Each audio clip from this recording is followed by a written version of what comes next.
the one. Right.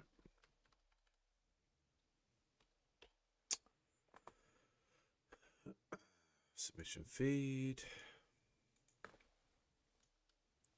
Hello, folks. We are going to be just taking an hour or so to have a look at some of the games that have been submitted so far. And I think there is a way I can get it to give me random, view random submission. That's good. And I can also get it to choose a browser game. So let's start with those, I think. Let's start with the games that have versions we can play in the browser.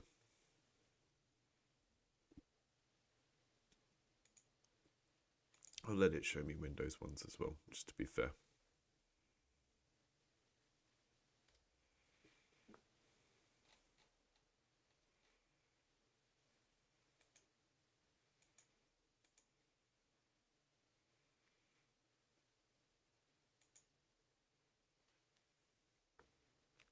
Submitted 7 minutes before the deadline.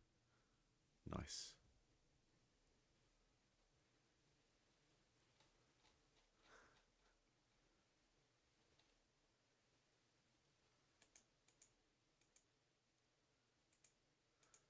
Have to keep checking them because I had so many jam spammers where people had just submitted a game to everything.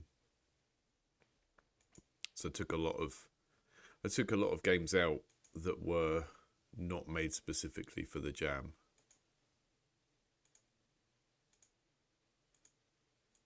Because apparently this is a very widespread problem on itch now. People make a game and they just add it to loads of jams. It's been a couple of years since I've done a jam on itch or been part of one, so I didn't realise this had become a problem. But it is, apparently.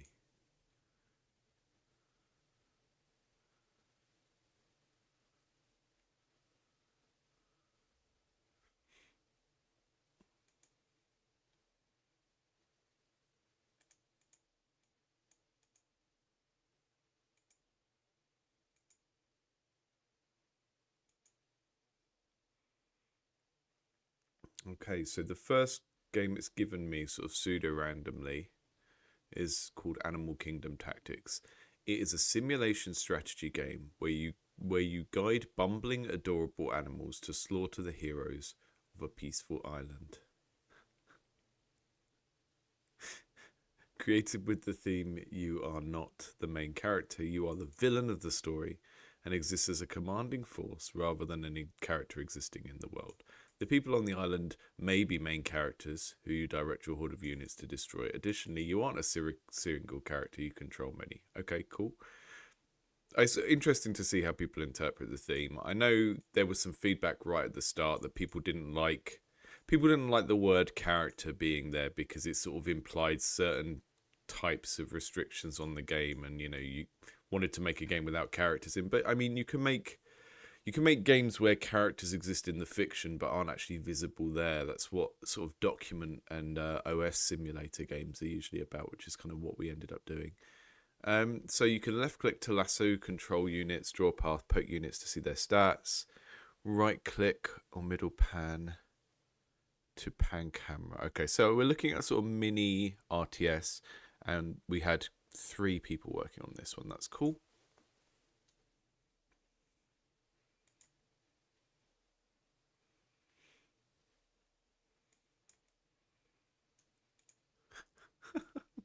Very cute. So we've got these are the characters. That's the dog, the cat. The dog is called Dog. The cat is called Andy. This cat is called Ryan. This one's called Pumpkin. Guppy. And I can draw around them? What does that mean? These things are really hard to... I see. That's an interesting control concept. So if I group select them all, they all kind of gather up into the middle. And I'm trying to... Here we go. There's the adventurers, who are the good guys. And my animals are the evil bad guys. They're so cute, though. I think it's frozen. I'll try it again.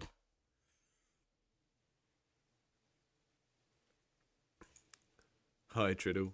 Yeah, it's a normal. I often end up streaming in the morning UK time because of work and stuff. But today there was a few hours free in the evening, so I thought we could check out some of the Game Jam games.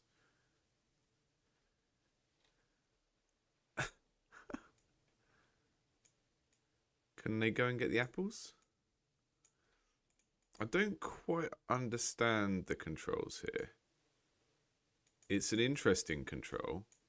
Ah, see, that's how it's supposed to work. So you select them by drawing round them, I think, and then you just draw a line and they go along that line. Now they've got some apples.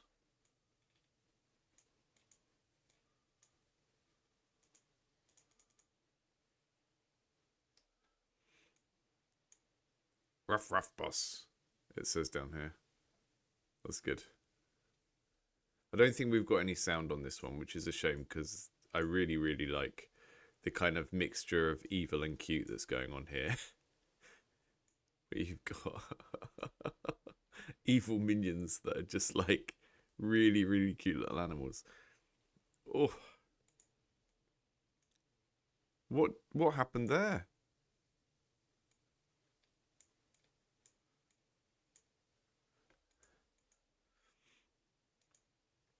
I like that they've got a philosophy attribute as well.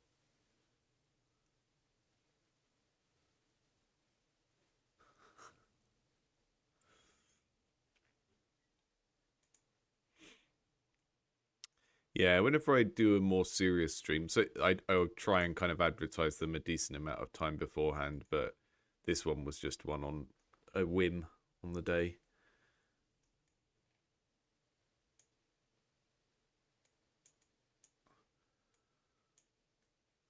So you sort of have to go around the island and look for the humans. There they are.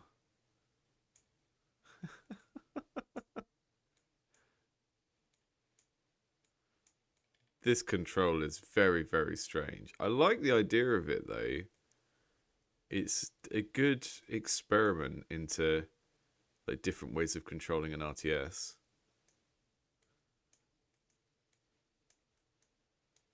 And I think that's that's what game jams are often for, is just trying out different ways of doing things that you maybe wouldn't do if you were just trying to make a surefire. Ah, they go red when they're hurt. That's a nice clear way of doing that as well without health bars.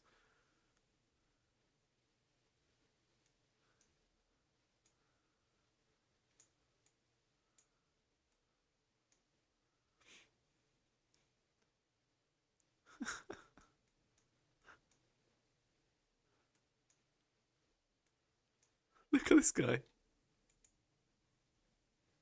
It's got two shields.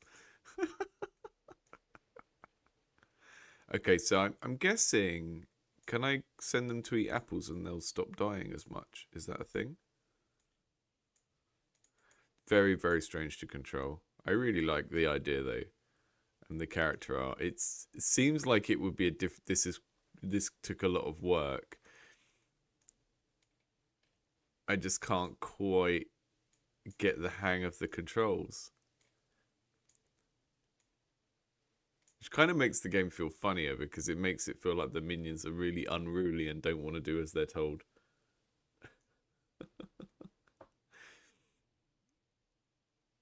I'm just taking, yeah, so Chris, I'm just taking a look at some of the games from the jam. Are you going to eat them apples? Is that what they're for?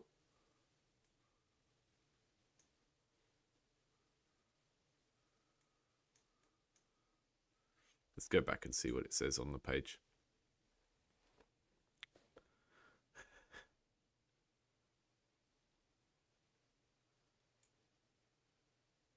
Yeah, so I needed to know how to heal them there because a few of them had got hurt and I couldn't work out how to heal them. And I thought the apples would have just like fed them and healed them, but I wasn't sure. That one's cute. That one's a nice idea. I like that.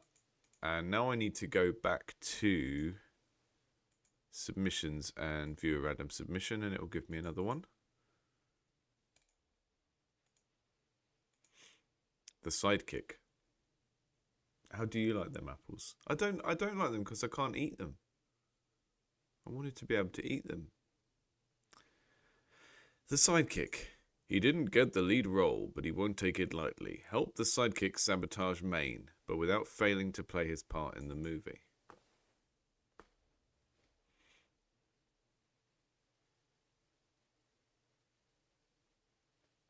All-round superstar, Miguel.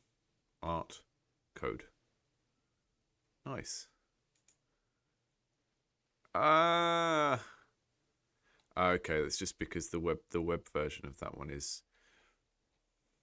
Is there a downloadable version?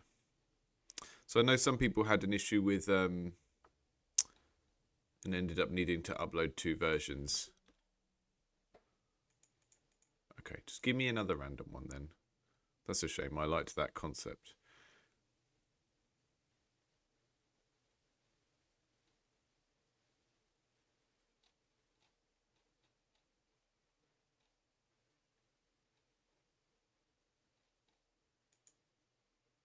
Over the Top is a turn-based tactical game where you travel across no man's land, get through the barbed wire, and clear out the opposing trench.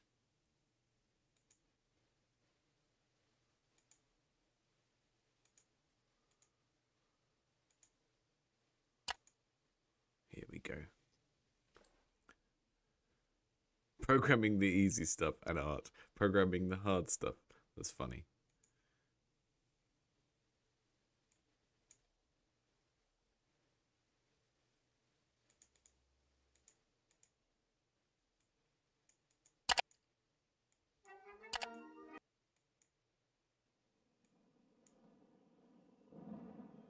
You must go over the top. Do I have to?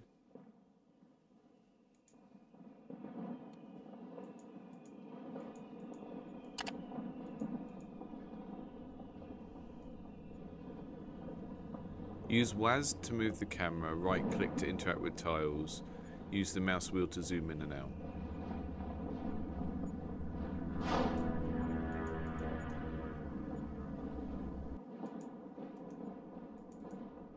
And this full screen button is so temperamental about whether or not it wants to let you use it.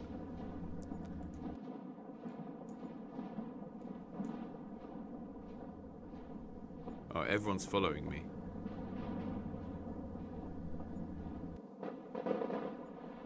Yeah, you had to work in a team, and then the theme was you are not the main character,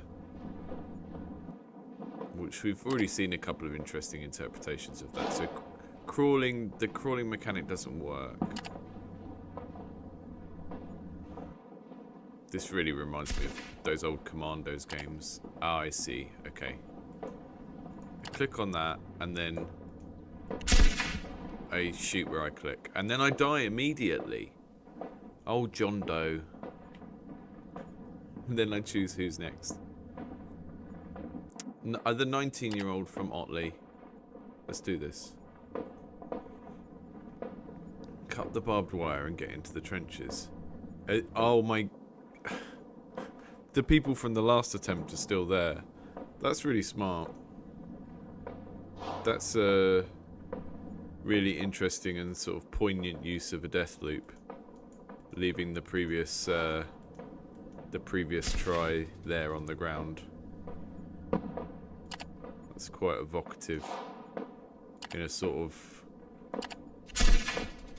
Super Meat Boy kind of way. Okay, let's go with Benjamin Baker. The younger one didn't work very well, so...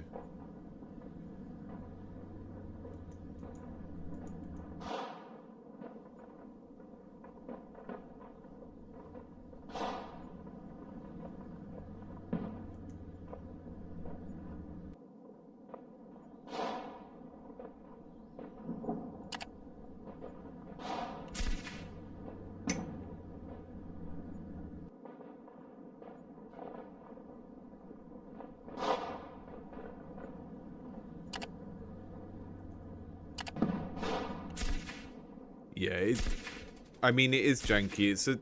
This is the sort of game that is very difficult to build in a limited amount of time. So the issue here is when you're in sort of firing mode, click on that. Ah, no, that does give me a new cursor. That's a lot easier. Well, not easier, but it's a lot clearer what's happening when the cursor works properly. Because sometimes it does change into the aiming thing, but then when you go over the barbed wire, it changes back.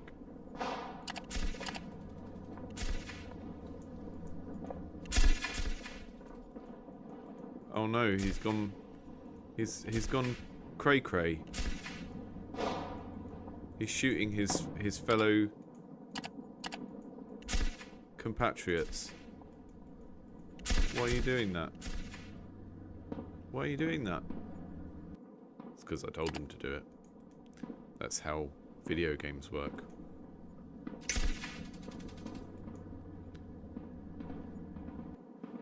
Richard Carter from Hartlepool. They stay dead as well. That's a really neat idea. Yeah, it's quite janky in the execution, but it is a really neat idea to just have a game where you just have to keep trying to do something, but your previous characters are still kind of left on the floor. And it works very well with the theme in a kind of somber way.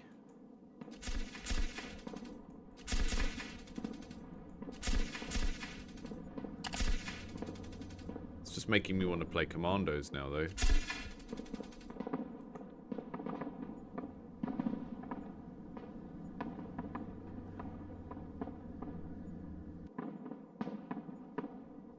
Yeah, you have to, I think there are some RTSs where you can do it, but you'd have to force fire them on the ground and then have the other characters walk into it or something.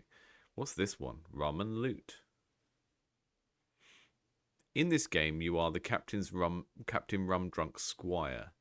You both are in a quest to find the legendary rum from Skolokan, the Phantom Pirate.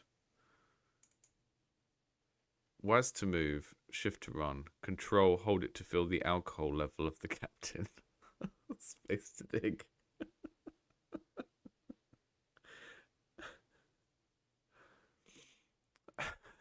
Dig out all the cursed skulls. The enemies will revive until you do.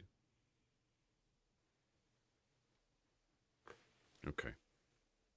And they submitted a GDD as well, which wasn't a requirement, but it's nice to do because it gives other people a look if they want to look at it.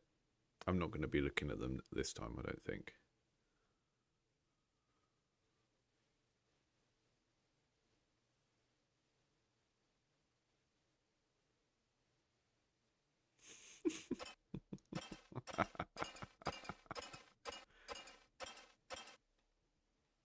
Hang on, is that part of the game? Or is that like a banner for the game? Very confused by the secondary window thing happening up there. Oh, okay, yeah. So the pirate captain is the main character, which is why I'm being shown this stuff up here. Okay.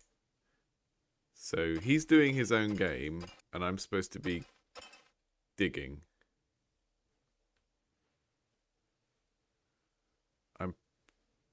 Okay.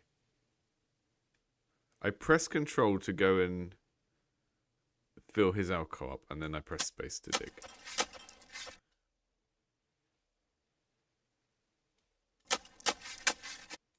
So his alcohol level is his kind of fighting ability. So I have to go around and dig to try and find the skulls.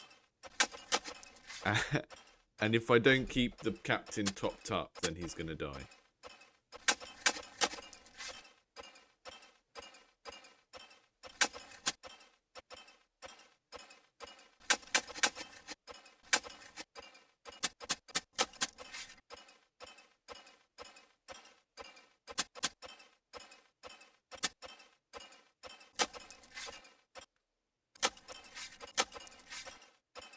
My character's walking is amazing. It's so floppy. I love it. There's a lot of kind of Ren and Stimpy energy in this. Oh, oh, oh, we got it.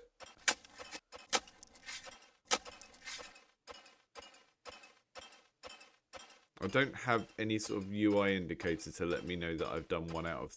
I think it's 1 out of 3 of the skulls I've got to find. But I think I did that. It didn't sort of show me it because I think it was stuck in the vegetation or something.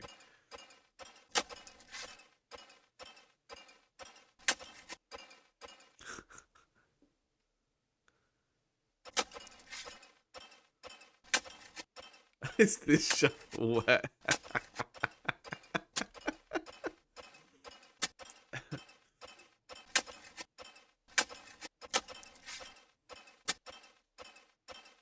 Fighting piracy, 1 piece of shovelware at a time.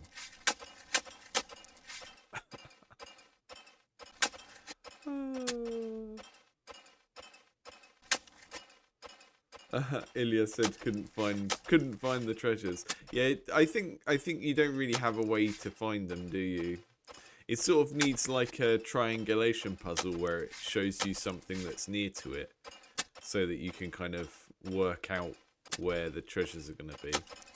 I do like the concept though. I like the concept of, you know, someone else is fighting and you're doing this secondary task and you have to support them. But you have to keep kind of going back and forth between supporting them and doing your other task. It's a nice use of the theme. Everything in this thematically is really cool. But yeah, for the actual digging to be interesting, I think you need a little bit of a way to deduce it rather than having to just dig every spot. It's meta shovelware.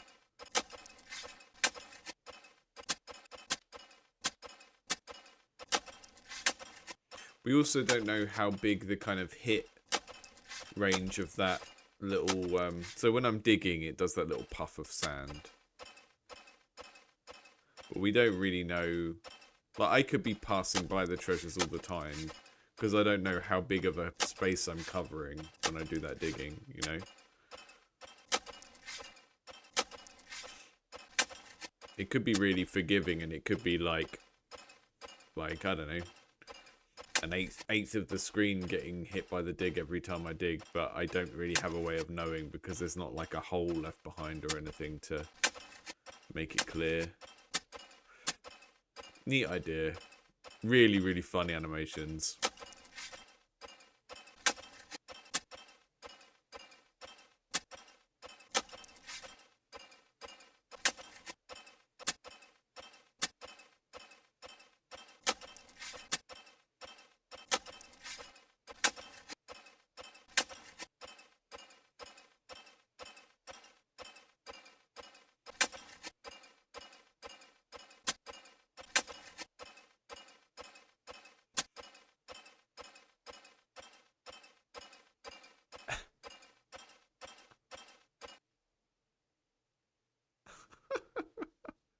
Best idle animation. I'm also not sure why the first time I played it, the captain got killed really easily. And this time I just boozed him up once or twice and now he seems to be invincible. But I'm not complaining because, you know, when I get a bug that makes me in God mode, I'm usually quite happy about that. Let's see what this one is. Not so fast travel. WASD, E to interact. Left click to pick up objects, right click to throw them, press F1 to reset the horse if stuck. Okay. I'm going to download this one. And then while that's downloading, we'll take a look at the next page. So the one I'm downloading is called Not So Fast Travel. Oh, it's downloaded already because it's only 50 megs. And thank you to everyone earlier in the week who did advise me on trying to set up a virtual machine for doing this kind of stuff. I am going to do it eventually. I just didn't get time this time. So I have already gone through the entries and removed all the ones that didn't look like they were actually games made for the jam, because we had probably about 5 entrants that were jam spamming and they were just not related, not made for it, you know, had been entered into 12 different game jams. So yeah, that's the thing that people do. Hey, aim up. What have we got here?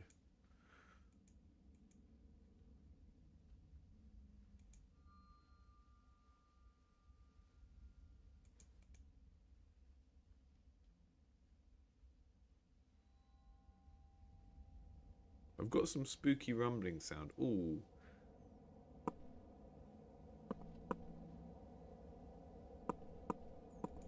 E to interact. Space to jump. Let me just check. So go back to the last page we were on. Oh no! The randomizer has locked me out of the page. So I know it was...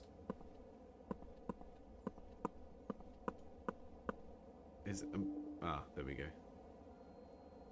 Yeah, I really like this kind of crunchy dithering. It's nice, isn't it? The court of the Grand Land has decided that you're fit to carry the hero, for no other prisoner has shown a compliance like yours. Your task is to take the hero to wherever they need to go, as he seems to fall asleep when trying to travel large distances. Oh, I'm a horse. That is... Or am I giving them a piggyback? This isn't a horse prison, this is a people prison. That's a bench. We believe this is a case of some kind of illness or curse. You have a big responsibility on your hands. Once you finish, you're free to return to your cell. Okay. Am I a human or am I a horse? Because my footsteps are quite clippity-cloppity. This is gorgeous. This is really, really nice.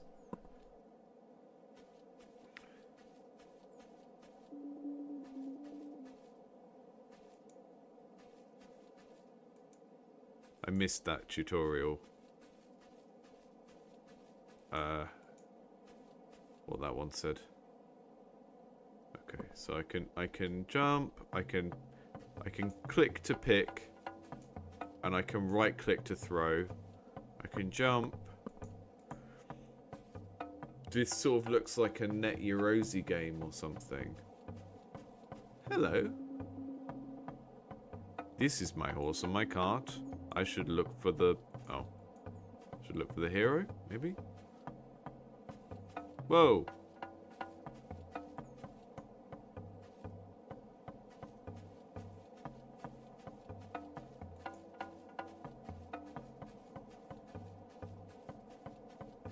The sound choices for this are pretty decent as well. Like, everything kind of matches the crunchiness of the visuals.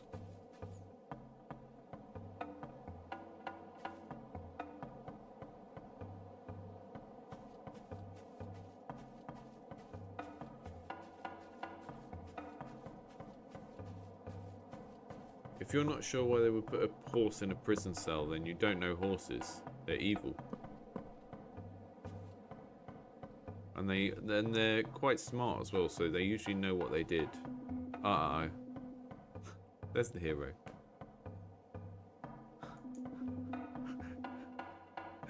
So he really is totally fainted. Poor guy.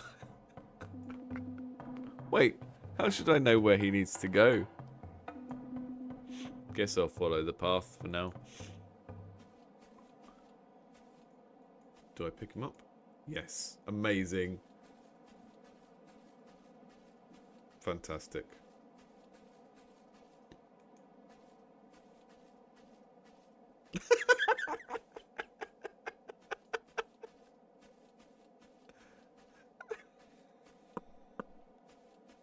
Right. Confusingly two-dimensional horse. What's going on?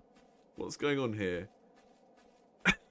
Is this cart functional, or do I need to just pick him up and walk with him?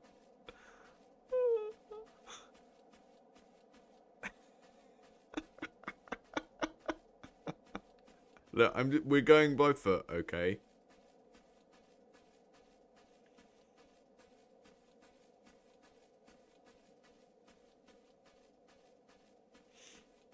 Death Stranding 2. Yeah, this is great.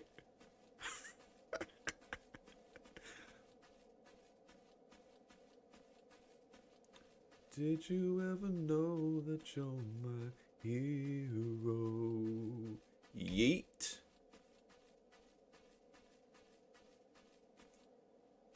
Oh my goodness. This hero doesn't have a lot of structural integrity.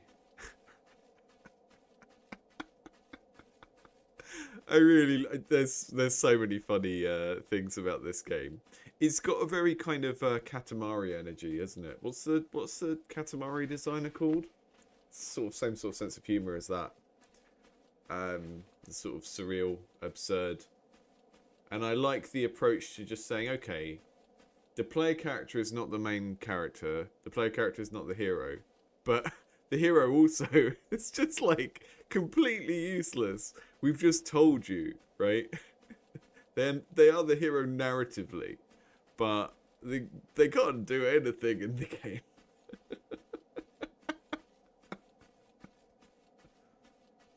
It would be really funny as well if when you picked the hero up, they just sort of, you know, when someone grumbles in their sleep when they're having a dream, like every time you pick the hero up, they just sort of go, Keita Takahashi. Yeah, it feels like a similar sort of sense of humor to Katamari. And did anyone ever play Watam? It was the one that Keita Takahashi made after all of the Katamari games, and that was wild.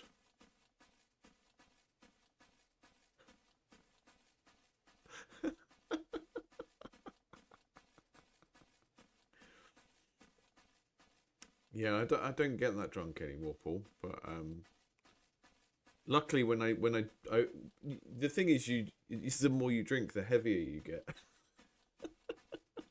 I don't know many people that would be able to carry me over their shoulder at the moment.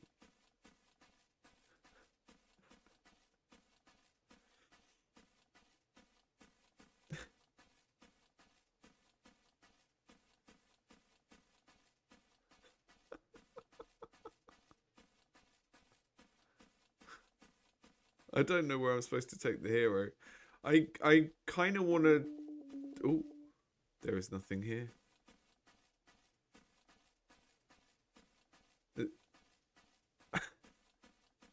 I'm feeling chaotic.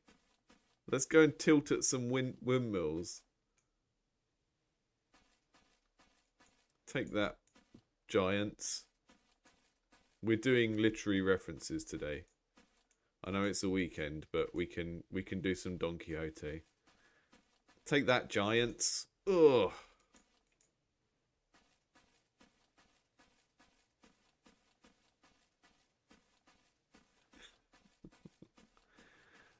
I really I'm not sure if the so it did say press F1 to reset the horse. I want to just try that again briefly because I want to try and get the horse and cart working properly because it was funny what happened, but I don't think it was what was supposed to happen, so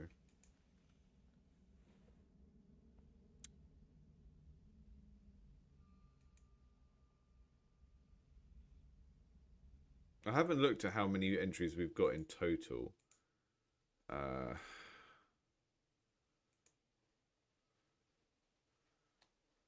Okay, we haven't got loads. We've got enough. I'm not going to try and get through them all in this session. I want to just kind of play them at a pace that feels fun for an hour or so, and then I'll jump on a couple of times later on in the week and do it again, because I want to make sure that they all get played on a stream, but I don't want to rush through them either.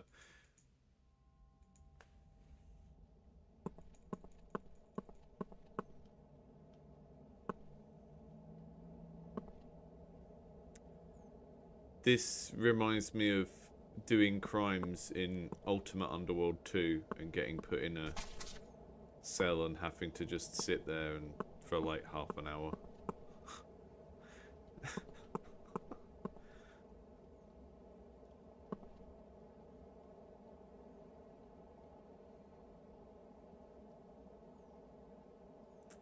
I need to make myself, this little screen behind me, I need to make myself a new one this week because someone was complaining that having the little animation on it was distracting them.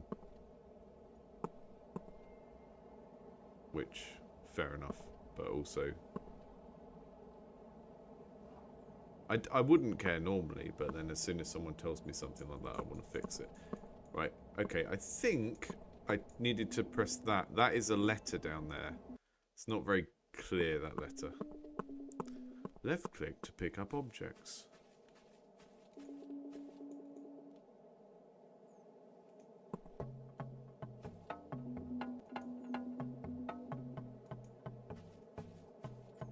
I think I might be able to ride the horse.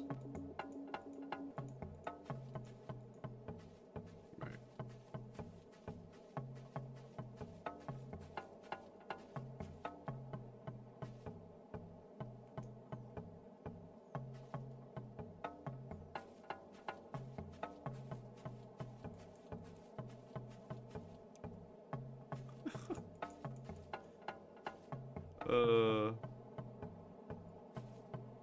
Are you... How do I get the horse to go?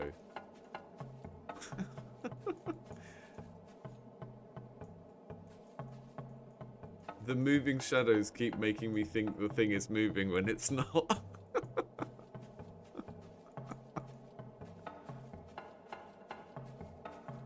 No idea what is going on here. Okay, we'll call it a day on that one for now. It's a shame that the randomizer always ends up like getting you taken away from the page that has the controls on, you know? That horse is so good.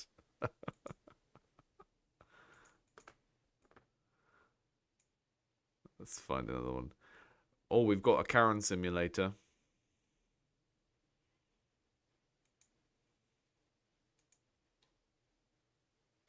Congratulations on starting your new position at the funeral home.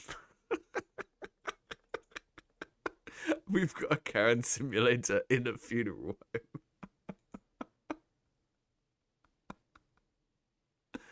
home. From horses to funerals. Okay. It's the end of the day and you're simply trying to finalize everything. Maybe clean a little, finish the paperwork. However, this evening, the typical end of the day routine is interrupted by the arrival of a very special client. In this first-person retro-style horror comedy, you'll soon realize that your own plans for the evening don't matter at all. Prepare to navigate minigames, unmanageable requests, and a tidal wave of complaints, because tonight, her needs dictate everything. You are definitely not the main character. That's a fantastically written synopsis. That's really good.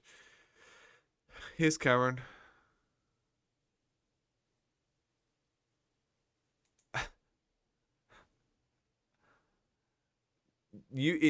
To us, you are not the main character means you play as the quiet, nameless employee just trying to complete the shift.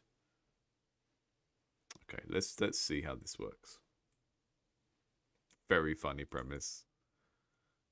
I think having a game about dealing with customers who are a pain is funny. It can be a very funny thing anyway, but it being in a Undertaker's is particularly good.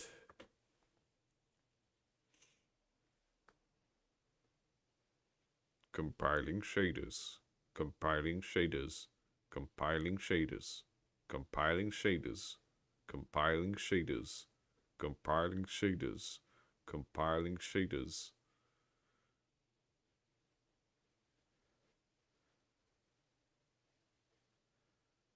Shaders compiled.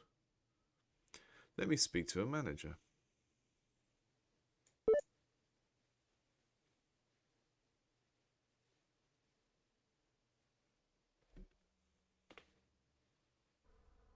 Love that cross-stitch background as well. It's almost closing time. I should clean the morgue. I think there's more footsteps over there.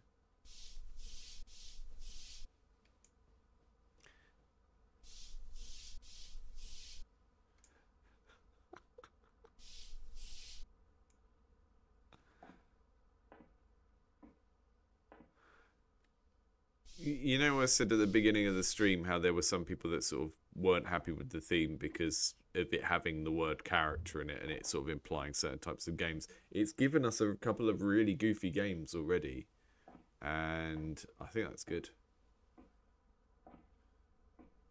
I think the word, I mean, there's no such thing as a good or bad game jam, but the ones that I would struggle with playing all the games on is when everyone's just made a very dry sort of abstract mechanical game that isn't about anything. You know, I would rather people tried to make something that was about a interesting theme that maybe comes out a bit janky but isn't just a random attempt at a puzzle platformer that you could do at any time, you know. I think having a theme that kind of anchors the games that you make in some sort of world is maybe good. Certainly makes them more watchable. Right, it's saying that there's more footsteps to clean, but I cannot see them. I'll clean the front room. Okay. I thought it was basically telling me to stay in there. But I think there's other places to clean. There we go.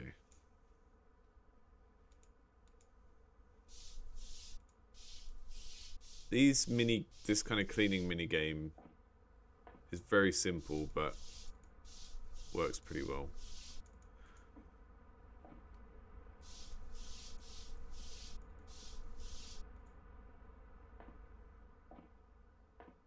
There's more footsteps over there. All done.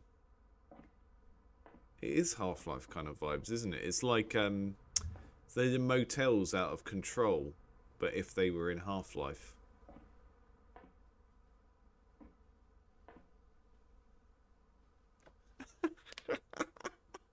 Pick a coffin. You can make a coffin. There's a vending machine in the kitchen.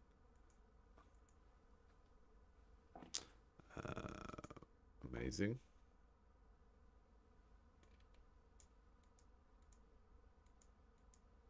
I'm just doing my job. I'm doing my job. Doing my job.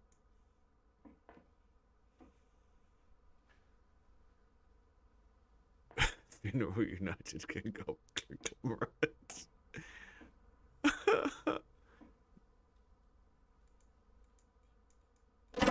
The doors are so awkward, but in a very charming way.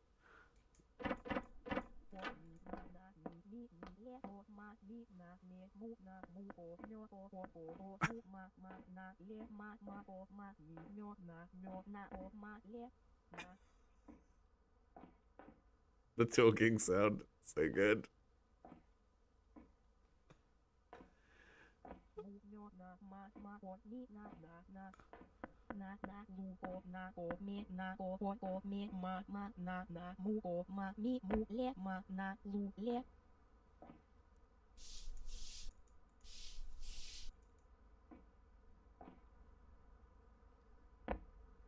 My apologies, ma'am. Give me just 5 minutes and I'll take care of that.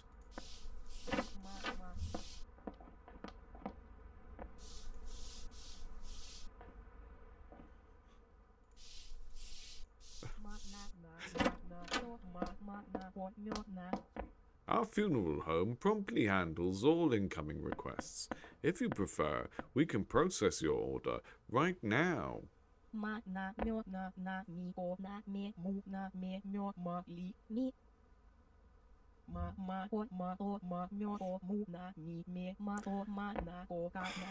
have to get you coffee. Is that what happens in funeral homes? You have to give someone coffee?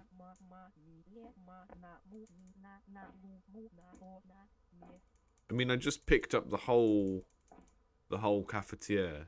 Is that what she wants? There.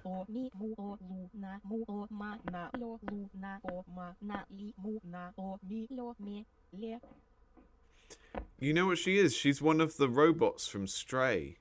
That's what she sounds like, and she's got a face like one as well. This is what the robots in Stray were when they was before they were robots. They were Karens. They were low poly Karens. Thank you for your feedback. I'll pass your comments on about our coffee.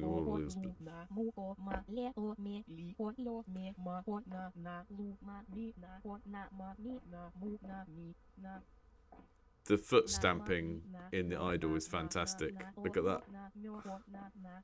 It needs to be dark but cheerful. Maybe something lighter in colour actually, and square.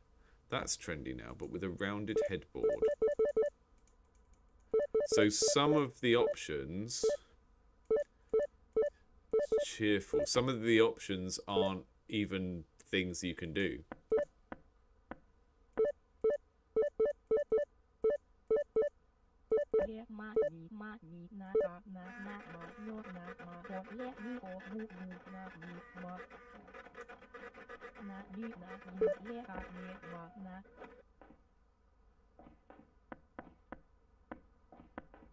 I think I printed it. She's telling me off for ink now.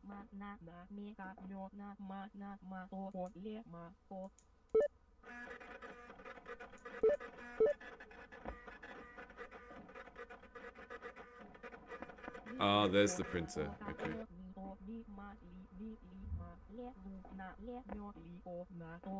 A nice bright black.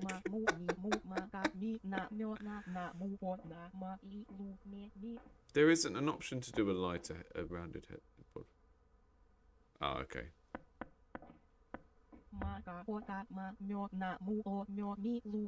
I don't know. I don't have what you described. I have what's on the computer, Miss Karen. Which coffin did she ask for? Rounded headboard? Oh, okay. So I can do a rounded headboard, I think, because that's what my character is.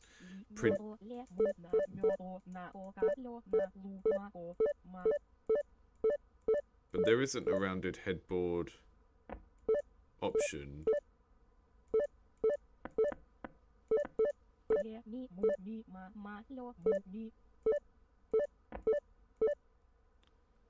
They all have the same shape.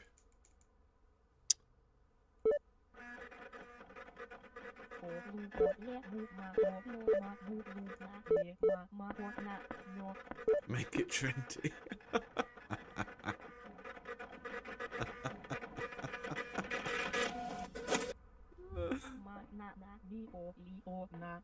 The way the printer works is fantastic as well. Yeah, you can't do it. It's so good.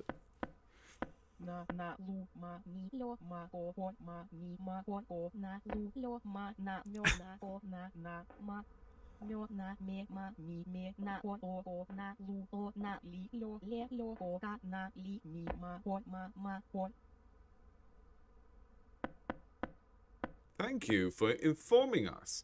I'll note that immediately.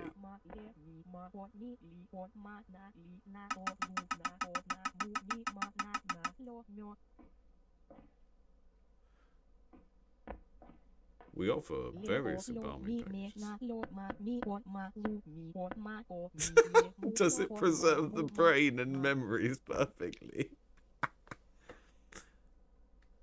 According to my knowledge, legal procedures after death are typically complicated. Let me confirm.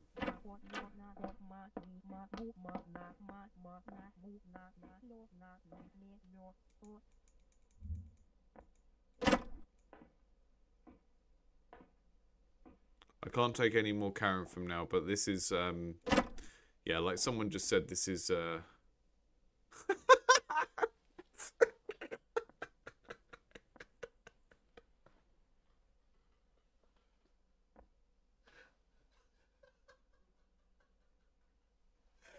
Who wrote this gag? Who wrote this gag? It's such a well-designed poster as well. Jeez. This one had 4 people, I think. The team was 4 from what I remember. Yeah, this is fantastic.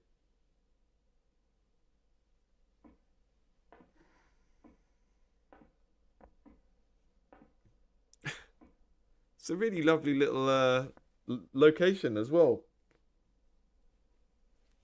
If it didn't have a Karen in it, I'd quite like to just hang out here and play around with my printer and eat my pizza.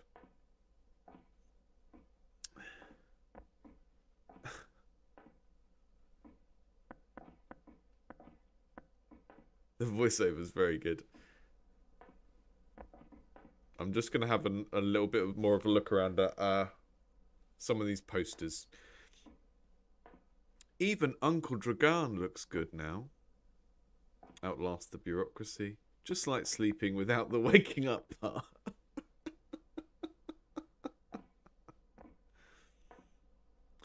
Grandma's rakia recipe lost. Grandma perfectly preserved. Employee of the month. Certificate of Coffin Aerodynamics. Certified Aerodynamic Coffin Inspector. Approved bureaucratic bureau of bureaucracy. Officially authorized to authorize authorizations.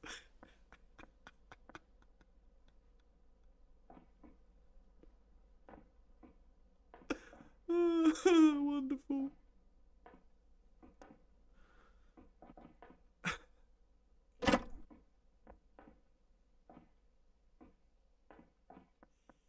Forward, comrades, even across the final frontier. Is in a coffin? Tito's legacy endures, so can yours. Very funny. Built to last like Babushka's preserves. Funeral home coffee machine operator level 1. Deathly good coffee.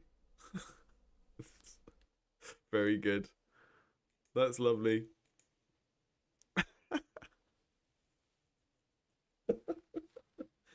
A good level of bureaucracy. Amazing. God is a homeowner, a cute 5-minute experience.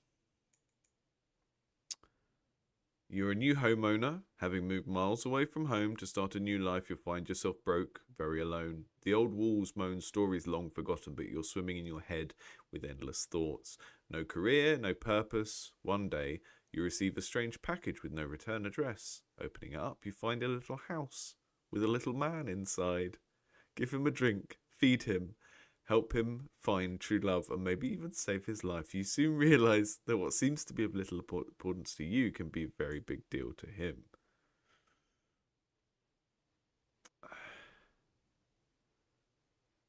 Programmer, storyboarder, backup artist, composer. So, team of 3.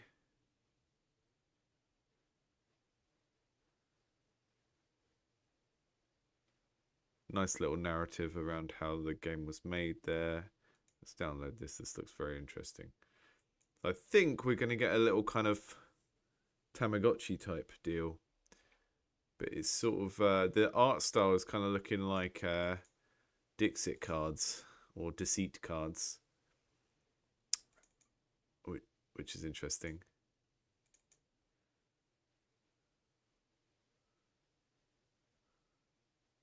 But yeah, I think the combination of the collaboration rule of the jam plus the theme has brought out some really interesting little ideas.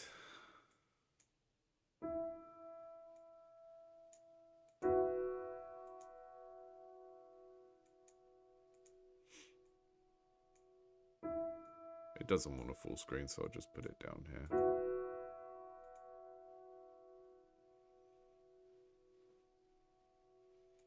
It's a little man.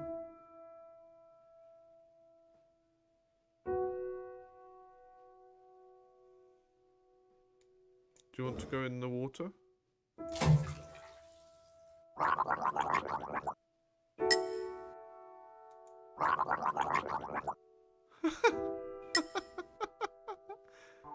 Did I just kill him? He's wet now. Thronglets. Is he a thronglet?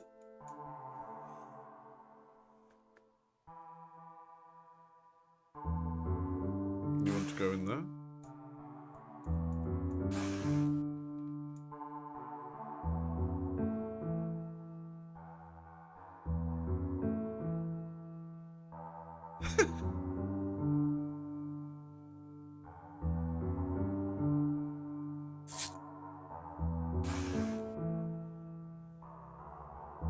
The sort of fading, stuttering animation works really well with it being this sort of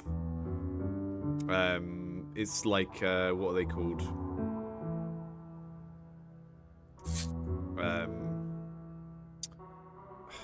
What's the things called that are like charcoal but coloured? Sort of pastel paints type.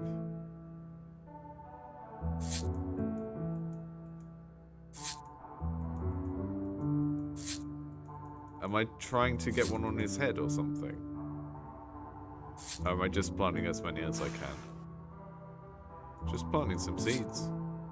Oh yeah, there's one there. We're growing tomatoes, I think.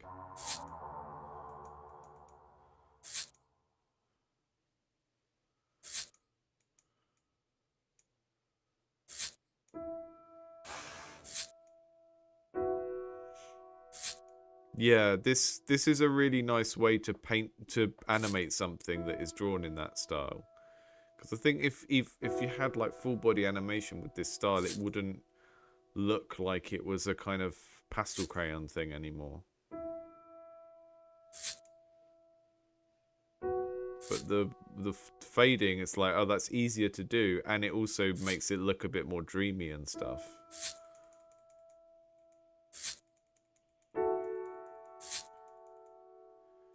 Just grow your last tomato, please. Okay. They only grow when he's underneath them.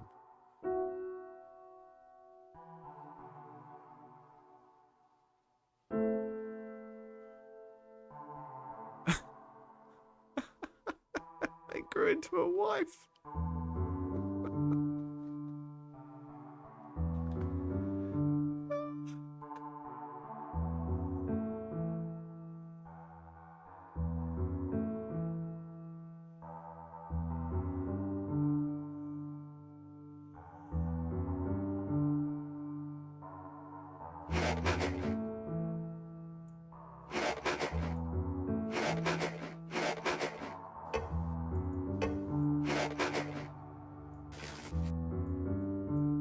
Oh, I'm getting them a ring.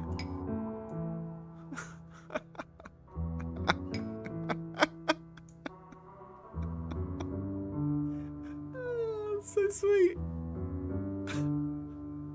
A Fruit Loop.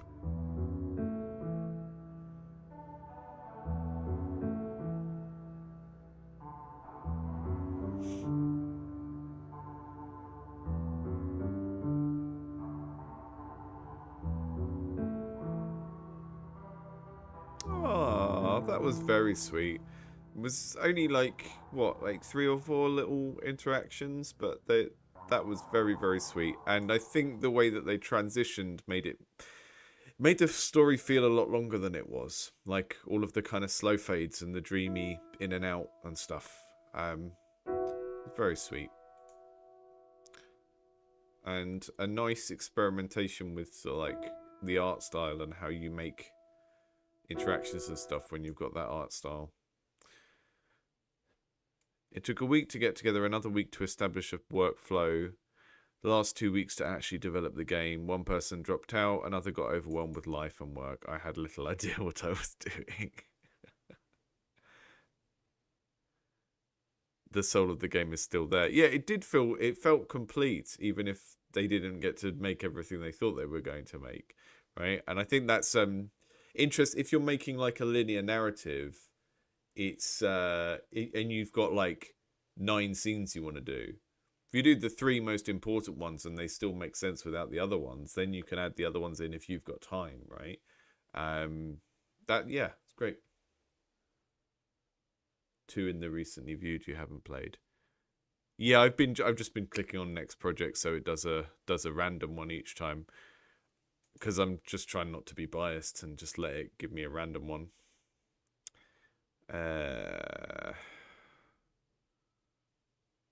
Let's check out Goreticulture. Maybe it's going to be gory. I think it's going to be gore and plants. Yeah, I'm not sure who said it. It's probably a screenwriter that said a good movie is 3 great scenes and no bad ones. If you only have 3 scenes, it's a lot harder to have any bad ones.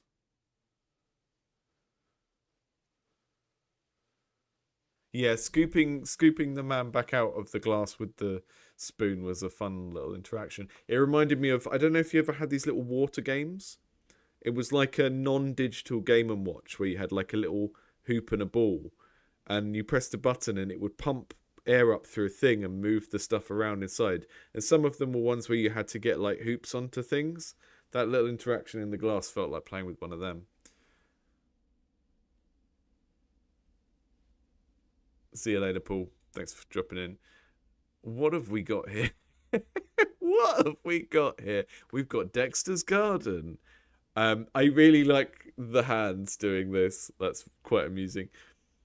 So, sandbox, arena. Oh, look at the selection pose for the hands as well. That's very funny. Right, this loads levels. I've got some earnings here. So I think this might be a gamey game with a loopy loop. Some sort of pile of meat. And lots of, like...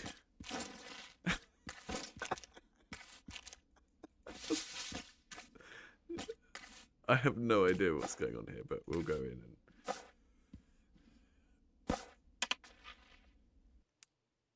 Let's check this out. The hands are great, yeah. So we've got a very... So I remember there was a game a few years back now about being like a cleanup team in some sort of evil sci-fi setting. Like a 3D one like this. And it's kind of got the same vibe. What have we got to do? Okay, I've got to clean up a few puddles here and there.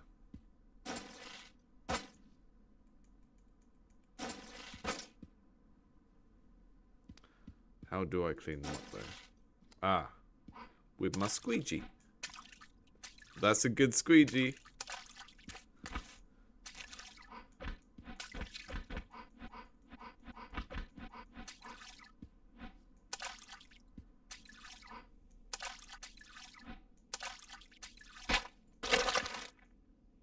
My squeegee's too red now, I can't use it anymore.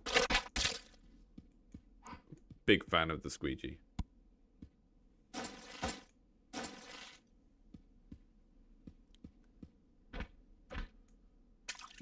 So I don't quite understand how these work. Like a watering can. I think I need to fill it up. Ah, refill it there. Okay.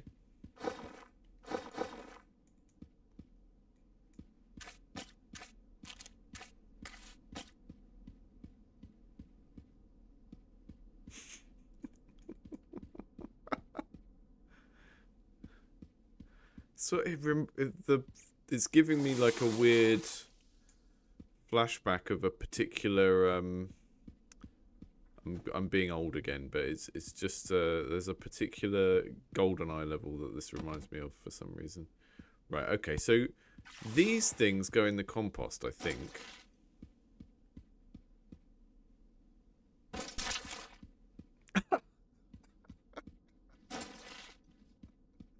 The fact that, like...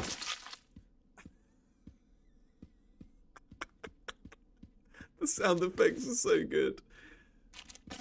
The lack of explanation of what is happening here is good. Like, it's funny that I just have no idea why I'm cleaning up gore in this place.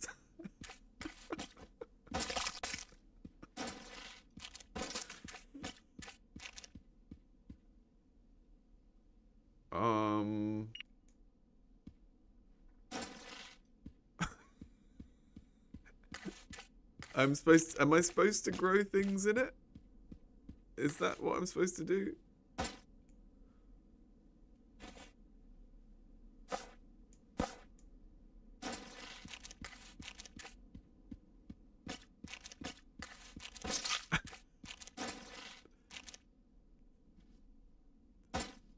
I keep getting the equip and pick up buttons confused.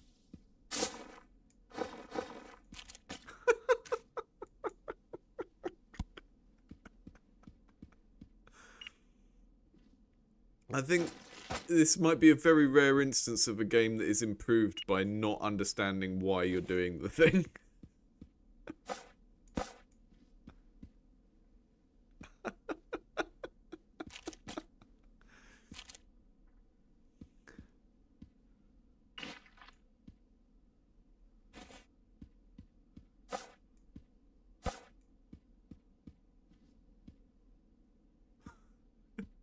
Is that getting less bloody because it's because the plants are taking all the blood? Is that what's happening there?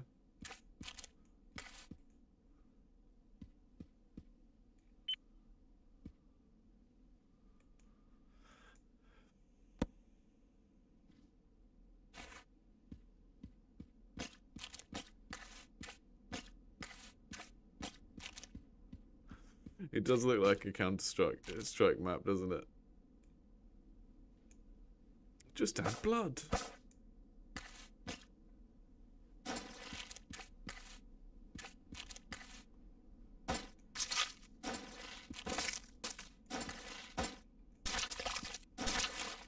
The sound is amazing.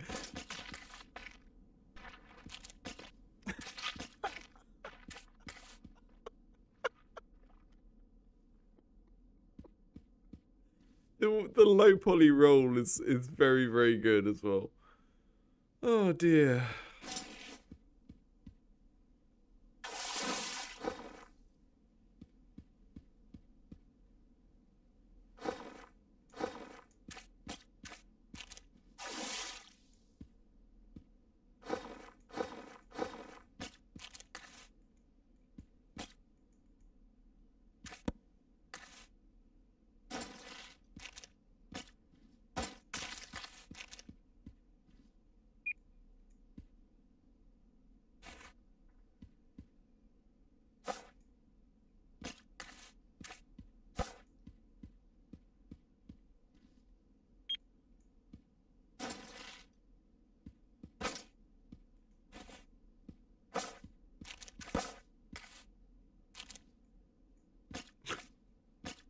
So strange.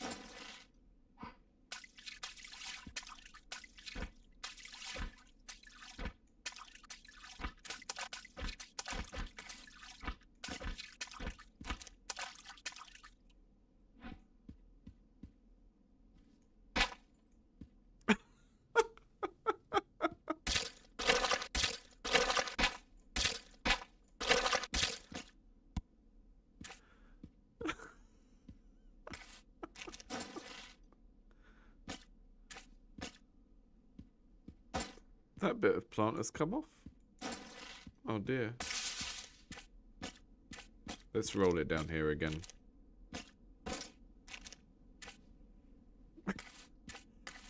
There's something incredibly charming about the way that the low poly shape of the gorball makes that roll the way it does.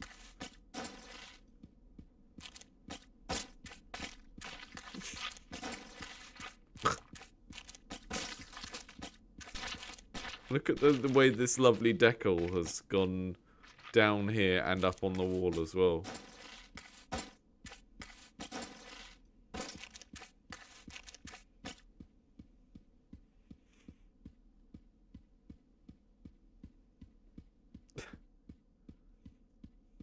Darius said, "What are you doing here?" Well, just doing normal video game stuff. Clearly.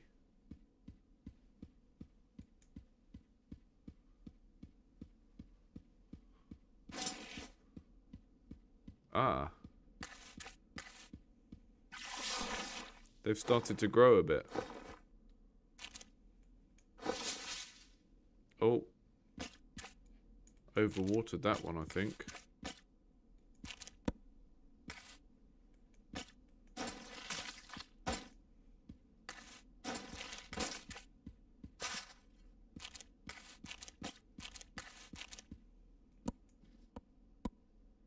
Okay. I got a little projectile out of it that I can...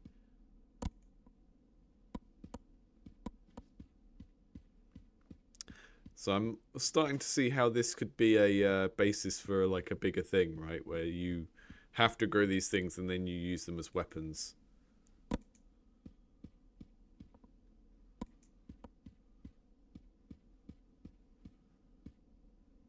Sort of, if you wanted to make a full, like a bigger game out of this, there's so many directions you could take it in, because at the moment it feels like a really surreal, almost Cruelty Squad, weird ImSim thing. But if you gave it a theme where the blood made sense, like you're a vampire gardener or something, and then it was like a wave defense thing where you grow your blood plants, and then every so often you have to every so often you have to take all of these things off the plants and throw them at things.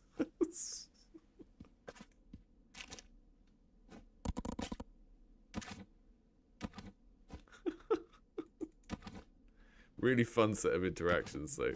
Really good.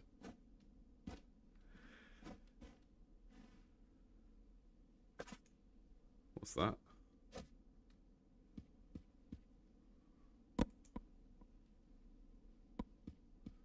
Hang on, is this... Oh, is this designed to look like a sponge because it gets rid of stuff when you throw it around?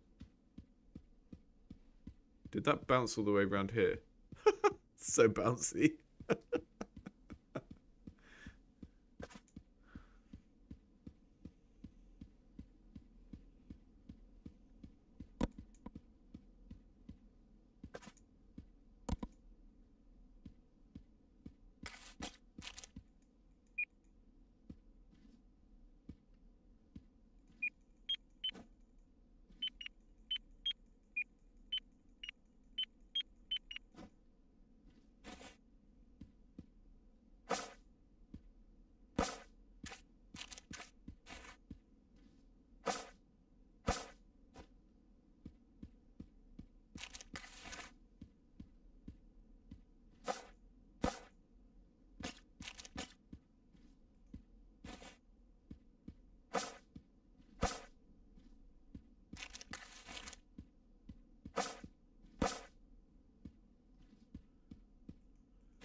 The thing that's particularly funny with this one as a collaborative project is like how the hell do you end up getting a group of people to agree to make this? It's so unhinged.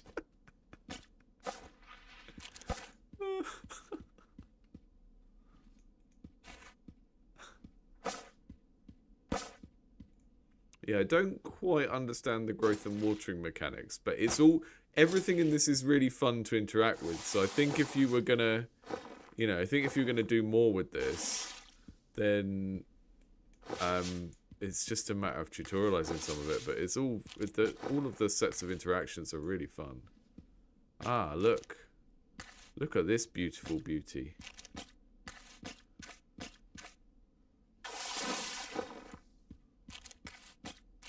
What happens if I water that? Is it gonna hurt it or?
I really have no idea what is happening in this game.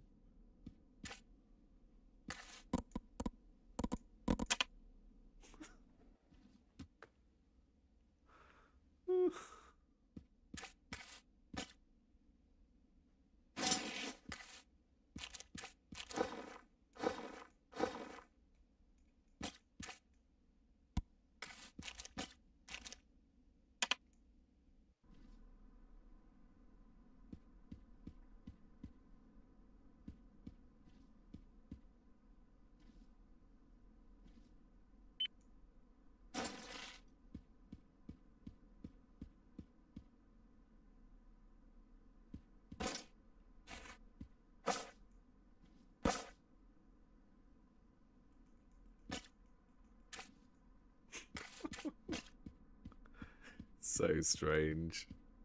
Wonderful. This is what happens, yeah, after you've finished your Quake Arena match and everyone's logged off.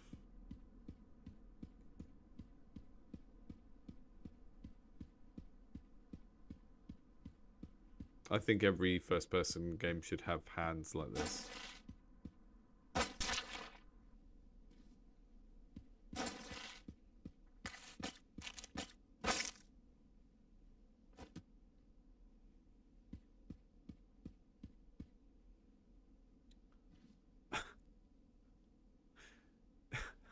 Is this font like from a Quake game?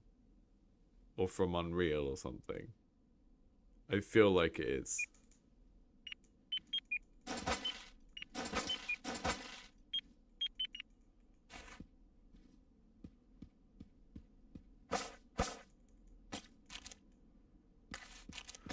Yeah. Well, that is a very fun set of toys. It's a very strange idea. Wonderful.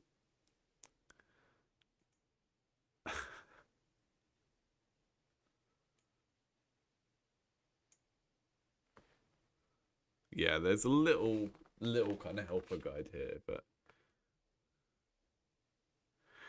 the sponge fruit does clean surfaces when hit. I did get it to work once, and then like a couple of times I couldn't quite get it to kind of do the same thing.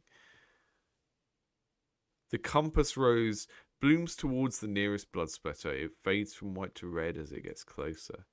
The pitcher plant holds enough water to refill your bucket twice. Okay, that's cool. And the antler root blooms and gives more seeds. Okay. So you're supposed to grow the plants to give you tools so that you can do all of the rest of the cleaning, which is a very funny concept. I would love to be able to play that for a little bit to get good at it. But I couldn't quite work out how to do things in a way that was like efficient or whatever. Spatial delivery bots in space. I'm gonna do this one, and then I'm probably gonna log off for the day and do some more later on in the week because I'm starting to get a bit tired. No delivery too small, no obstacle too large. You are the AI in charge of deliveries on board a massive colony ship. The ship has been overrun by hostile alien creatures, but your primary directive remains the same: deliver all packages according to schedule. This page has been styled in a lovely way. The game interprets the theme as the main characters are the Space Marines, which make an appearance in late levels, versus robots that deliver them ammo and other things. The team formed via people getting in touch on one of the community posts. That's cool.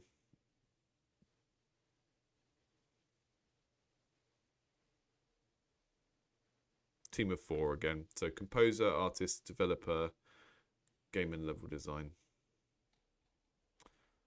Cool. So we've got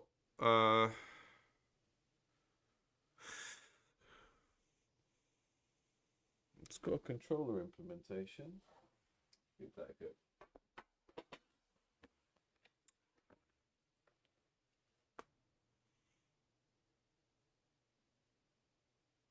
So shoulder buttons. I mean, with the controller, I could just mash stuff and see what works.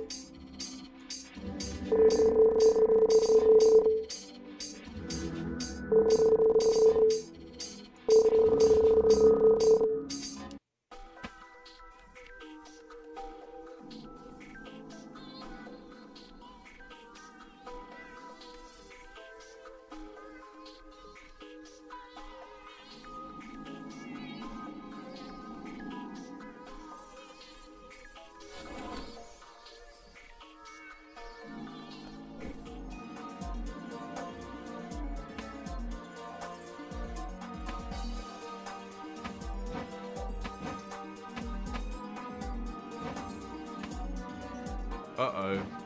Aliens are in that room above. Whoa, whoa, whoa, whoa, whoa,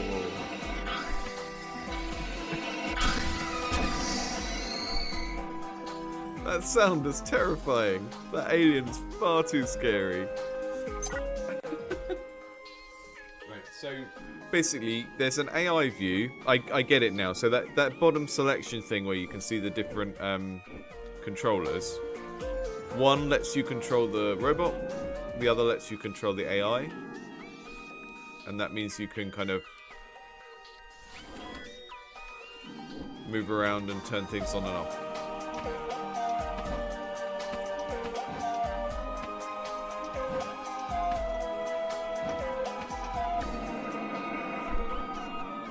It goes into slow-mo when you do the AI as well, which is nice.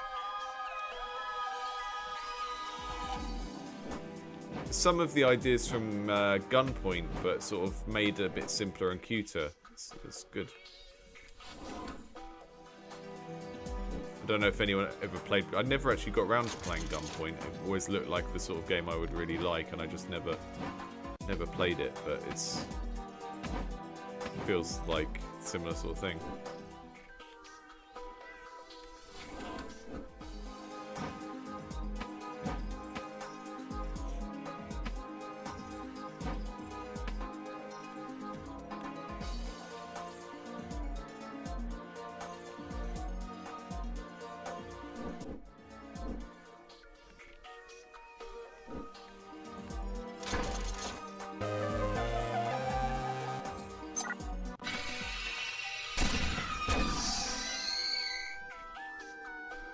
Okay.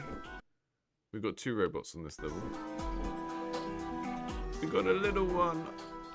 Right, that one is broken. Okay, so the big robot is the one that can carry these batteries, or whatever these are. The little one needs to help the big one.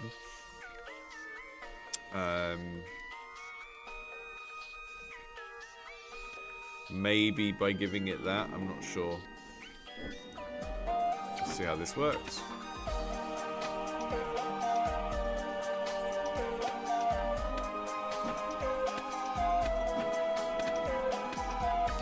The way this guy moves is lovely. Really, really lovely. And the kind of angle of that side animation is really nice.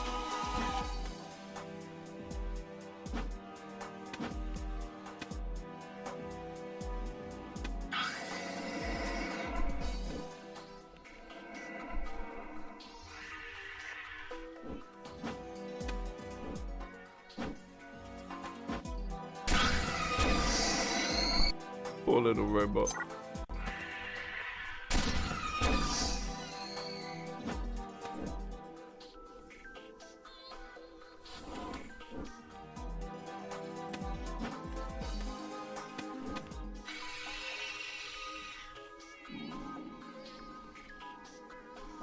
I think I have an idea.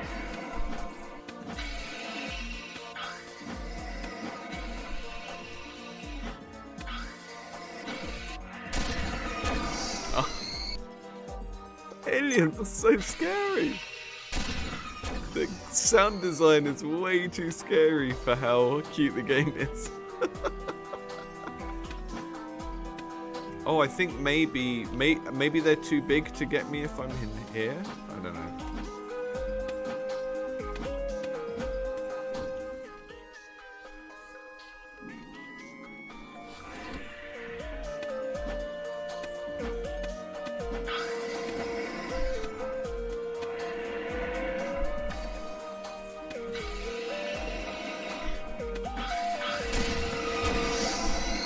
There's got to be a way to get them both trapped somewhere, though, so you can kind of handle the rest.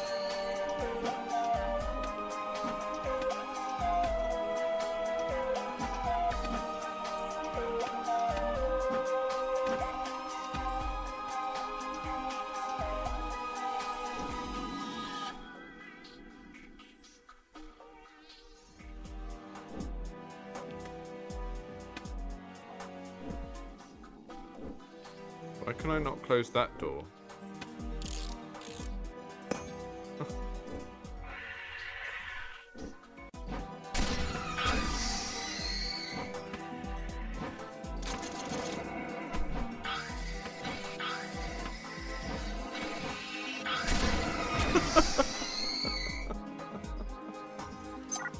This is so hard. I feel like there's a way of solving this that I just haven't managed to notice. But it's a very cool idea, and all of the movement and interaction is very sweet and very well built. I don't seem to be able to... Ah! Hi, Lels. I'm doing the last game of the session tonight because I'm very tired, and we've checked out quite a few games from the jam. Spent a little bit longer on some than others just because of the nature of the games, but some really, really cool ideas so far.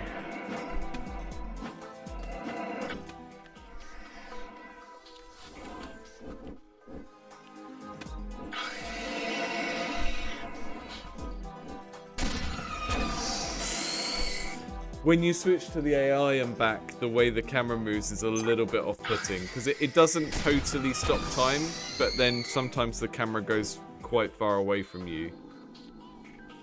And you have to sort of... You have to remember where the AI was because the camera's going to zoom over there and then it's quite disorienting.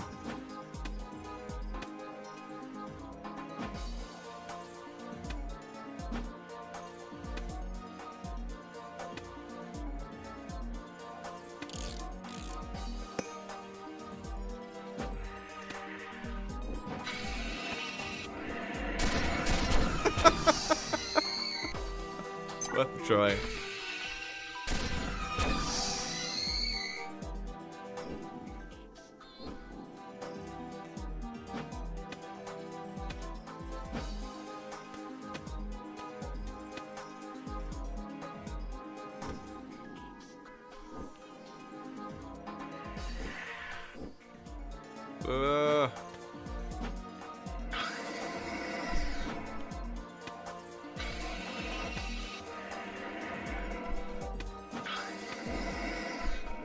I don't know why that door... it's because you need to put the AI over the door and not the gap. That's why I was getting confused. Yeah, so I tried to close that door earlier and I thought I couldn't close it, and it was because I was hovering over the gap of the door and not the door that was above, you know, in the slot. So,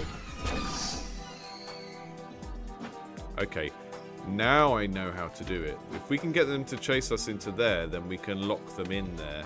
Although that might not be a solution because then we can't go in there to do the rest of the puzzle, so...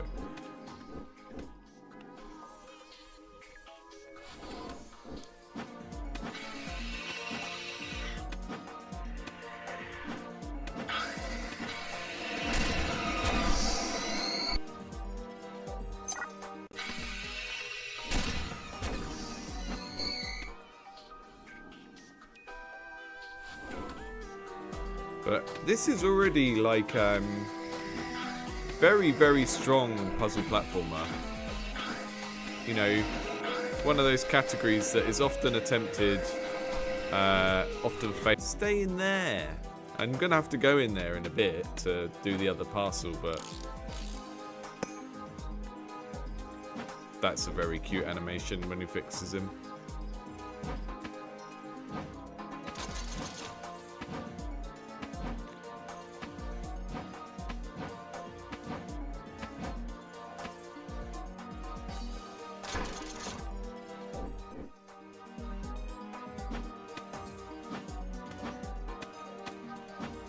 I don't think I actually need the little robot to survive. That's a terrible thing to say. So yeah, I need to get the red one on there and the yellow one on the other one.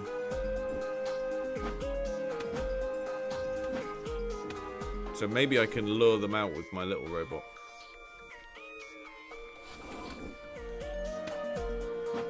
The thing that's really neat about this is even if they've designed like a very specific solution to this puzzle,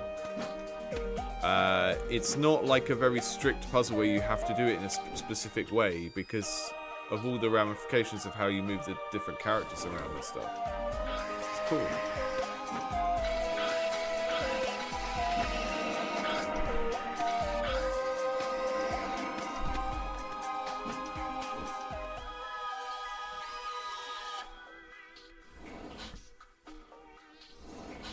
But yeah, if I was going to make this into a bigger game, the thing I would be not worried about, but the thing I would want to deal with is the way that the camera changes when you switch modes.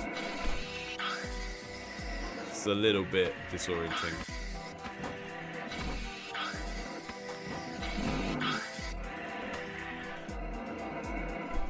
No.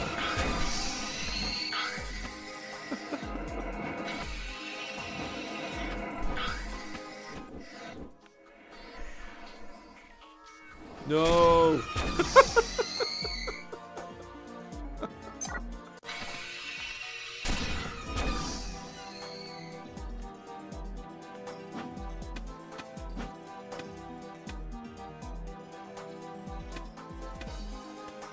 And just sort of when you switch to the AI, I want it to just sort of snap back to the character that you're currently controlling, I think.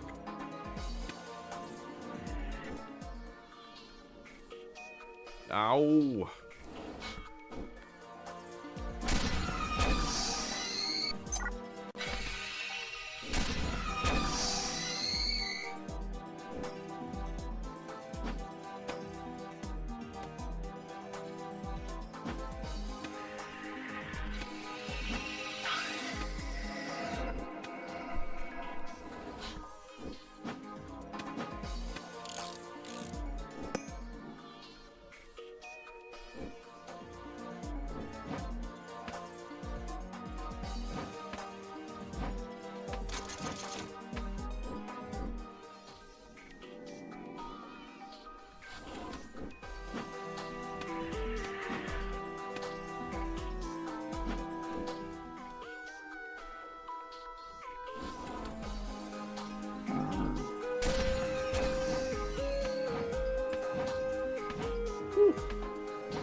I feel like this is so cute that it feels ashamed to say that the robot has died.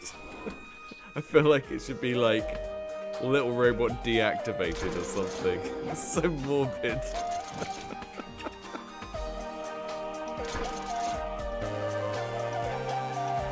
Gosh, that took me longer than it should have done. Right, so we've got, what have we got here? We've got both robots. Yep, we've got a horrible monster there.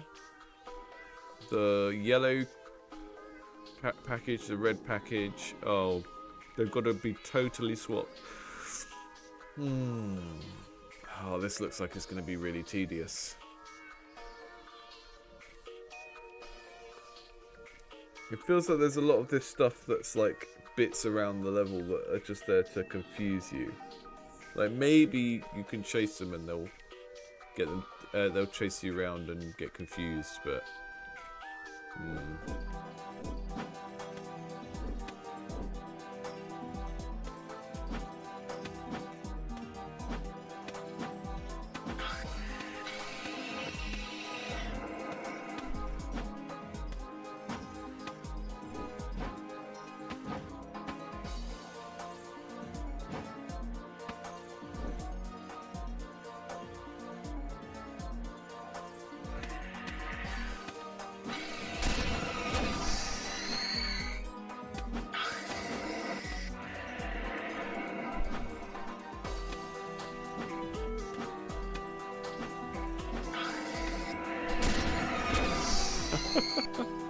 I don't know how many tries of this one I can do.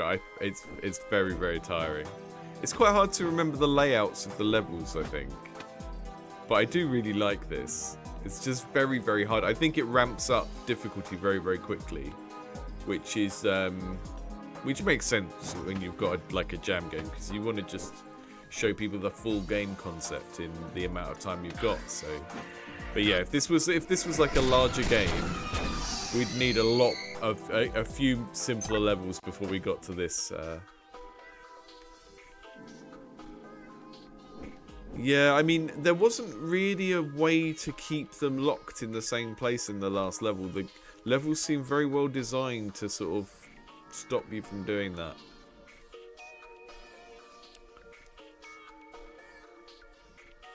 I think maybe there's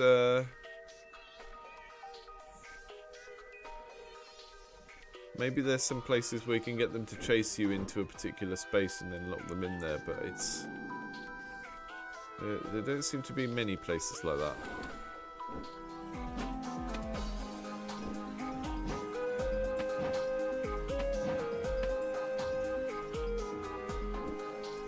Okay, so carrier robot needs to go in here and pick something up. So what we need to do is lead this alien out of here.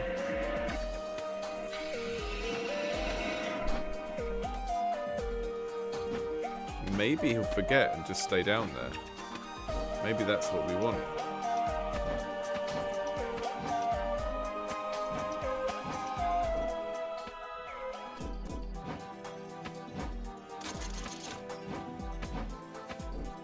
Okay. I really like that dynamic because it kind of makes the little robot feel like a sort of Scrappy-Doo character who's going in and taunting them. And yeah, robot offline would be good just because it would it'd be less text than...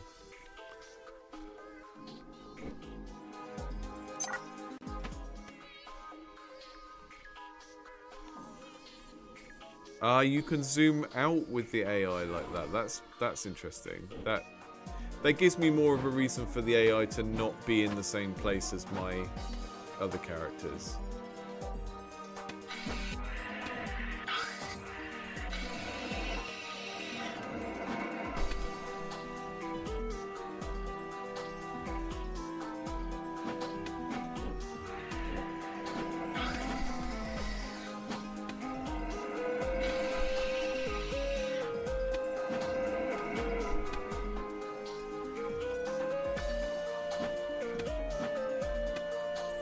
Yeah, learning the behavior of how the alien is going to move is really cool part of this game.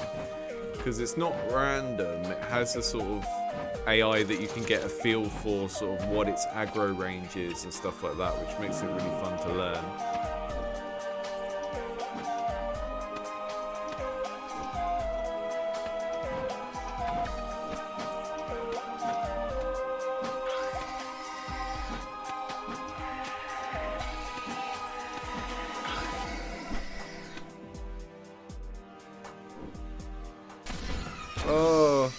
I was trying to change to the AI to shut him in and then bring the alien down.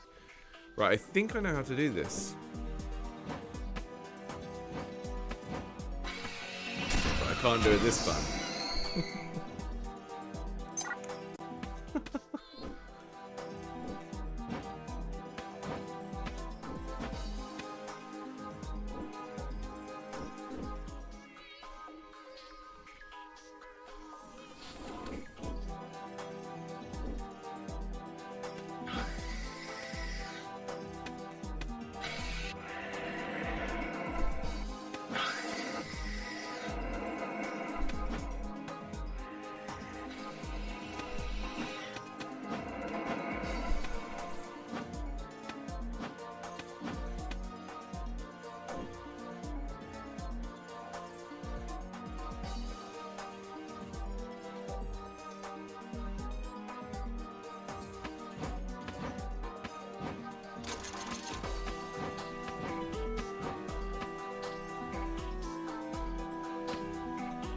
Yeah, the sort of semi-reactive music when you switch to the AI is really nice.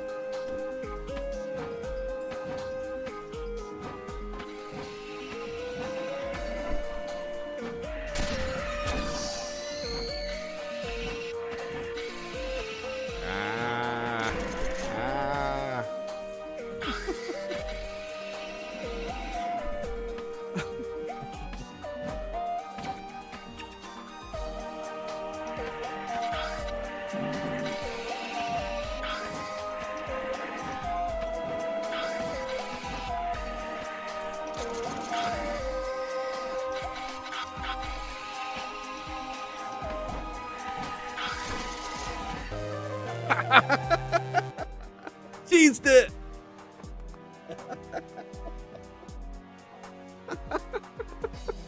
Woo!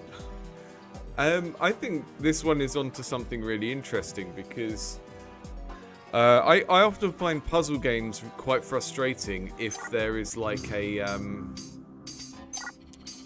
in puzzle games where you've got like puzzles that are just one solution and you just have to do it that way.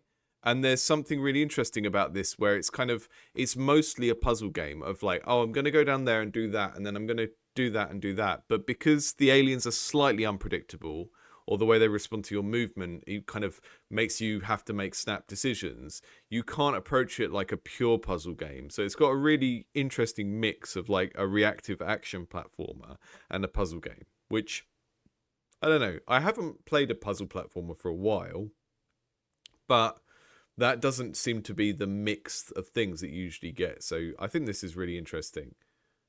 2D buddy platformer, yeah. The reactive music is fantastic. Yeah, when you switch to the AI, it sort of dampens the music. So I don't know if they've just got two versions of the music running and they fade one down and one up, but that's really nice. I feel like you could take, if this was a bigger game, you could take that further, and like when you're the big robot, it has like a deeper track comes in on the music, and that top line, that duh, duh, duh, duh, duh, only comes in when you're playing the little guy, you know. Really cool. Nice. And like I said, in a game jam, you might only get to make 3 or 5 levels, so you jump in difficulty very quickly because you want to show people the full game concept. And those last 2 levels were really cool at showing us the full game concept. But if you made that as a full game, you'd have to have some simpler levels earlier before the aliens are introduced, because they're so scary.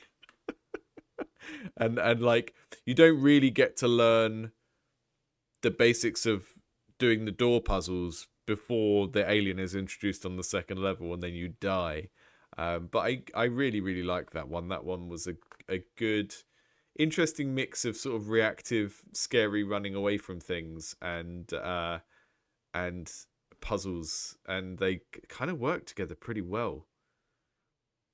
And the main problem I had was the switching to when you switch to the AI, it goes back to wherever it was before, like it is a third character. But often you just want the AI to start from where your current character is, because you know where the 2 robots are. But it's hard, the AI, because it's a floating eye. You kind of assume it's going to just come to where you are now, and it doesn't do that, which is a little bit disorienting. But yeah. We're going to check out more of these on another stream later on in the week. I'll do what I did today. I'll put something up like, I don't know, a couple of hours beforehand. There are other streams planned for this week that aren't about the jam. But yeah, there will be enough time to do a couple more streams about the jam as well, and cover some more jam games. So let me just see. Yeah, so on Thursday we've got Indies Under the Knife, where I just picked out 4 games that looked kind of cute and put them together.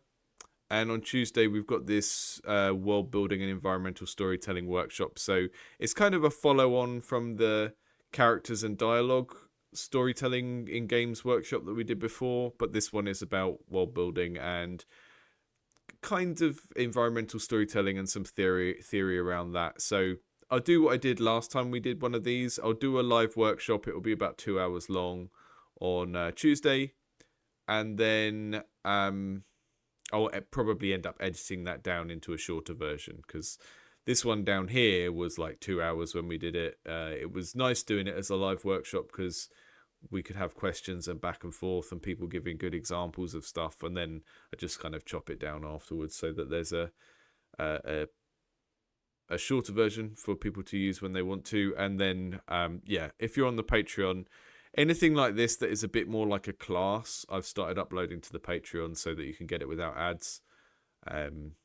Because, you know, I need ads to survive, but I just, you know, if there's 100 of you on the Patreon, so you got to get something from it. So not having to watch a couple of ads is the least I can do. Andrew says, I haven't played Stray. Do I need to? No, to be fair, Stray barely comes up. I just put it on there because it's a cute cat. It is a game with a lot of strong world building and a lot of nice storytelling in the world, but I don't talk about it very much. It's just the character I used. I'm setting myself a rule to not use Hollow Knight on any thumbnails for a while because I've just noticed that every game dev YouTuber puts Hollow Knight on probably a third of their thumbnails.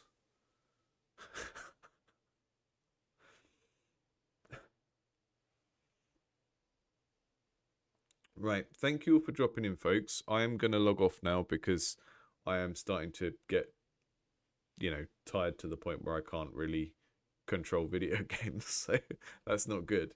And thank you all for like everyone who did submit stuff. We are gonna get through them all because there's a lot of submissions, but there's not so many that I think, oh, I can't stream all of these. We'll get through all of these in the week if I do 2 more sessions. So today we looked at Rum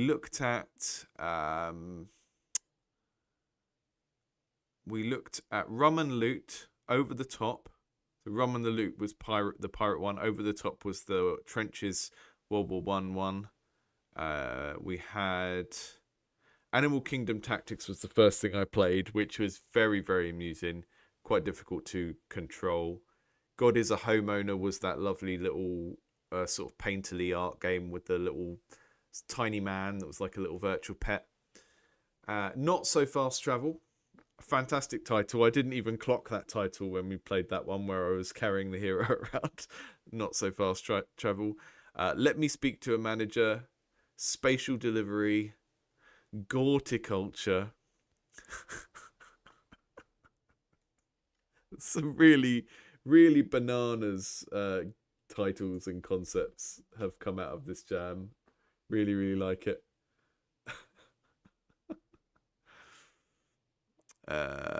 Yeah, so we'll check out some more next time. I think we probably did play about a third of them. So maybe 2, maybe 3 more streams and we'll get through them all on here. But I will go through and rate them as well, but I don't think I'm going to do that on a stream because that's like a separate thing and I don't think it's fair to sort of rate them with an audience kind of thing. So I will go through and do that, but the streams will just be for playing them and taking a look and having a little laugh. So, right, I'm off. Thank you all. See you soon. Ruth. Yeah, go just rewind the stream or watch it when it's saved or whatever. Had a lot of fun with all of the ones that we checked out today. Actually, I've been really impressed with the ideas and some of the implementations as well. Yeah, Ruth.